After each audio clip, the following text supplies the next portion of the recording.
Have you ever been writing down something when someone comes by and purposely bumps your hand in order to make you mess up? I know many of us have experienced that in school, and some people likely still have that happen if they're in a playful workspace. But now imagine you being focused on writing down something important or working on a final draft of something, and suddenly your hand jerks and what you've been working on is ruined. However, this time there's nobody near you that bumped you. It wasn't a ghost. It was your own body that made that happen, and you couldn't control it or predict that it was going to happen. Imagine you're at the end of a long day. You come home, do your evening routine, and then head to bed. But instead of getting some peaceful sleep, right as you're drifting in and out of consciousness, your leg suddenly kicks out of place. Since you are practically asleep, this motion startles you, so your whole body jumps from the surprise, and now your heart is racing.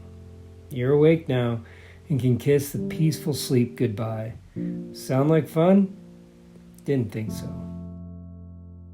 These examples are a glimpse into what it's like living with tardive dyskinesia, also known as TD. You can be doing your usual daily thing when your body decides to make movements that you cannot control no matter how hard you try.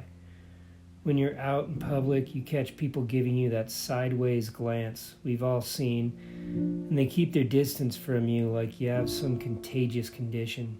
Since you don't know when the involuntary movements will happen, you start isolating yourself and rearranging your daily schedule so you aren't around many people.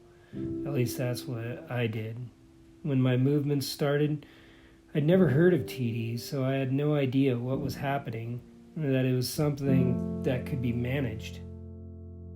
Everyone has a final straw, breaking point they reach before they're willing to reach out for help. Mine was when I was filming something live for work and I was repositioning the video camera while zooming in. Suddenly my right arm twitched. My first thought was, thank goodness nobody saw that. However, that twitch made the camera quickly rotate to the side, and now it was focused on a blank wall instead of the speaker. Of course, I had to keep my composure and quickly try to fix the situation. I don't think I've ever been so embarrassed and mad at myself. This recording not only was live, but it was going on a website, so everyone would see what had happened, and there was nothing I could do about it. Once filming was done and I calmed down, I realized I didn't need to beat myself up for something that I couldn't control. What I did need to do is go see my doctor and be open about what has been happening. So that is exactly what I did.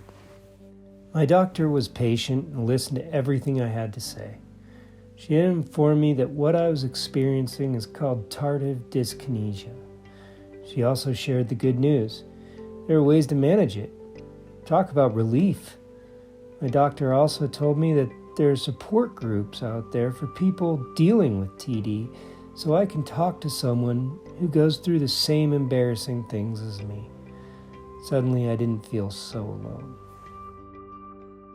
Now, here I am, several months later, and I'm so glad I talked to my doctor. I would strongly recommend anyone that's dealing with any involuntary movements to talk to their doctor. TD symptoms vary, so you may not experience the same symptoms as I did. However, there's help available out there which makes TD not seem like such a monster of a condition. With manageable symptoms, I can continue my day-to-day routine, and now nobody gives me the sideways glance for something that I couldn't control. Sum it up, seeing your doctor about TD means freedom to be your beautiful self. And I think the world needs more of that.